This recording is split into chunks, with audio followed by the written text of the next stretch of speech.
Hello my dear students, कैसे हैं आप सब। आई होप आप सब अच्छे होंगे और अब तक आपने अपना इंग्लिश का हॉलीडे होमवर्क किया होगा और वीडियो को देखकर उसे चेक भी किया होगा। आज हम करने वाले हैं हिंदी का हॉलीडे होमवर्क। पिछली वीडियो में हमने इंग्लिश का हॉलीडे होमवर्क किया था। ठीक है बच्चों, तो पहले आप हिंदी का खुद करेंगे और अगर आपको कुछ नहीं समझ आया है तो वीडियो देख लेंगे। ठीक है बच्चों, क्या करना है आपको हिंदी के हॉलीडे होमवर्क में, ये 5 पेजेस करने हैं। पेज नंबर 7, 11, 25, 119 और 76, जो कि आपकी इन वाली वर्कशीट से रिलेटेड है। यहाँ पर वर्कशीट किस दिन आई थी वो डेट भी दी गई है। तो चलिए फटाफट शुरू करते हैं। ये है पेज नंबर 7। बच्चों, इसमें संज्ञा के बारे में बताया गया है, संज्ञा के भेद के बारे में बताया गया है, जिसके बारे में हम पहले बहुत सारी वर्कशीट कर चुके हैं, अच्छे से पढ़ चुके हैं। तो आप ये दी गई जानकारी को खुद अच्छे से एक बार पढ़ लेंगे और फिर हमें करना है क्वेश्चन नंबर 4। इसमें क्या करना है, 3-3 जातिवाचक संज्ञा शब्द और 3-3 व्यक्तिवाचक संज्ञा शब्द लिखिए। यहाँ आपको 3 जातिवाचक संज्ञा के उदाहरण देने हैं, जैसे लड़की, स्कूल, गांव। इसके अलावा भी बहुत सारे उदाहरण हैं। यहाँ व्यक्तिवाचक संज्ञा तिब्बत, दिल्ली और ताजमहल। ये है आपका पेज नंबर 7। नेक्स्ट करेंगे पेज नंबर 11। ये आपकी बुक में दिए गए चैप्टर राख की रस्सी के बारे में है, उसी से संबंधित यहाँ प्रश्न दिए गए हैं।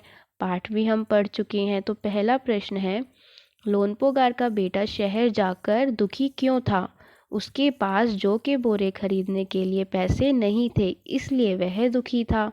नेक्स्ट क्वेश्चन, पहली बार लड़की ने बाजार में क्या बेचा।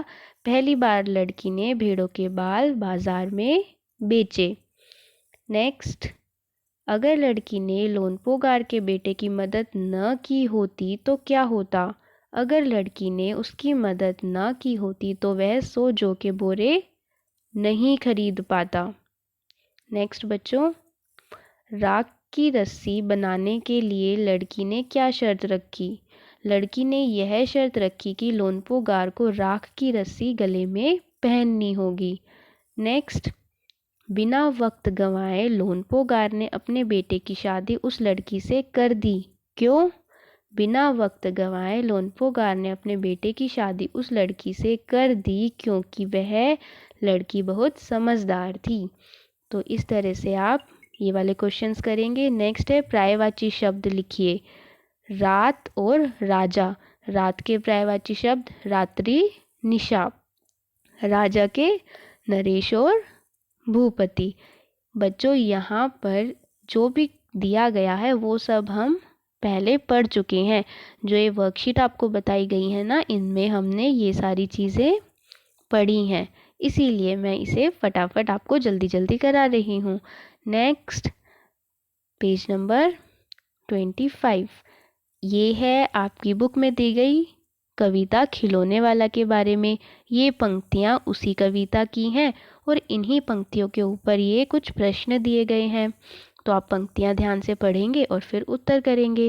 पहला है, बालक अपनी माँ को कौशल्या के समान मानकर उनके किस आदेश को हंसते हंसते मान लेगा। वह उनके वन जाने के आदेश को हंसते हंसते मान लेगा। देखो यहाँ पर ये बात कह दी गई है, तुम कह दोगी वन जाने को हंसते हंसते जाऊंगा। तो यहाँ से हमें अपना ये वाला आंसर मिला। नेक्स्ट, वन जाने की बात सोचकर बालक चिंतित क्यों हो उठा। वन में माँ के बिना रहने की बात को सोचकर बालक चिंतित हो उठा। नेक्स्ट बच्चों, उपरोक्त पंक्तियों में से वन का समानार्थी शब्द छांटकर लिखिए व उसका वाक्य में प्रयोग कीजिए। तो बच्चों, इन पंक्तियों में कौन सा ऐसा शब्द है जो वन का समानार्थी है, मतलब इन दोनों का अर्थ एक ही समान है, वो है जंगल। और वाक्य बना सकते हैं, यह एक घना जंगल है। अब चलते हैं नेक्स्ट पेज नंबर 76। प्रश्न नंबर 4, बताइए निम्नलिखित परिस्थितियों में आप कैसा महसूस करेंगे। तो फर्स्ट आपको दिया गया है, यदि आपको पुराने समय की तरह आश्रम में रहकर पढ़ने का मौका मिले। तो बच्चों आपको बताना है, अगर आपको ऐसा मौका मिलता है तो आपको कैसा लगेगा। तो आप लिख सकते हैं, और अगर मुझे पुराने समय की तरह आश्रम में रहकर पढ़ने का मौका मिले तो यह मेरे लिए एक नया और अच्छा अनुभव होगा। मुझे बहुत सारी नई चीज़ें सीखने को मिलेंगी। तो आप बच्चों अपने विचार इसमें लिखेंगे कि आपको कैसा लगेगा। और इसी तरह एक और परिस्थिति आपको दी गई है। यदि आपको कुम्मी की तरह केवल मशीन द्वारा पढ़ने का मौका मिले तो आपको कैसा लगेगा। अगर मुझे कुम्मी की तरह केवल मशीन द्वारा पढ़ने का मौका मिले तो मुझे ज़्यादा अच्छा नहीं लगेगा, क्योंकि मुझे स्कूल जाकर अपने अध्यापक से और अपने दोस्तों के साथ पढ़ना ज़्यादा पसंद है। इस तरह आप अपने विचार लिखेंगे।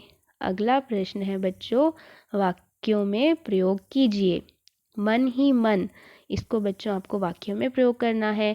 जैसे नई साइकिल मिलने की बात को सोचकर वह मन ही मन मुस्कुराने लगा।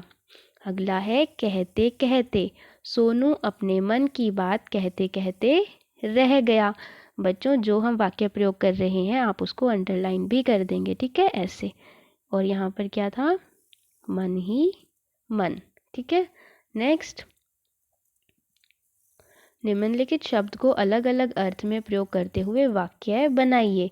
जैसे ये सोना और ये भी सोना, सोने के अलग अलग अर्थ हैं। जैसे सोना एक कीमती धातु है, और दूसरा अर्थ क्या है, मेरा सोने का वक्त हो गया है। सोना मतलब नींद लेना, है ना। तो इसमें भी आप अंडरलाइन करेंगे। यहाँ पर आया है सोना और एक इसमें यहाँ पर। अब करते हैं बच्चों नेक्स्ट पेज नंबर 119। इसमें आपको प्रत्यय के बारे में बताया गया है। हमने पढ़ा है प्रत्यय कौन से शब्द होते हैं। ये वो शब्द या शब्दांश हैं जो किसी शब्द के पीछे लगकर उसका अर्थ बदल देते हैं। ये शब्द के अंत में लगते हैं। जैसे एक एक आपको करके भी बताया गया है। शानदार, इसके साथ आप जोड़ देंगे तो बनेगा शानदार।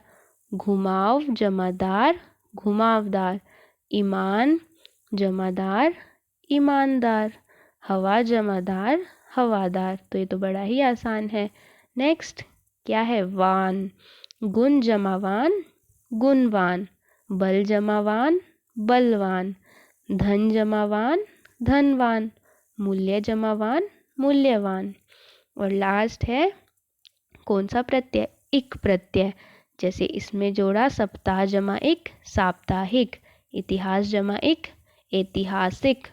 मास जमा एक, क्या आएगा यहाँ पर, मासिक, मासिक। वर्ष जमा एक, वार्षिक।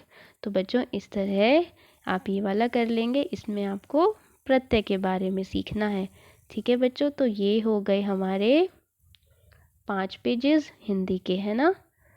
1 2 3 4 5। तो आप ये अच्छे से करें, और नेक्स्ट वीडियो में हम करेंगे मैथ्स का हॉलीडे होमवर्क। तो बच्चों आप कीजिए। थैंक यू बच्चों, have a nice day and take care.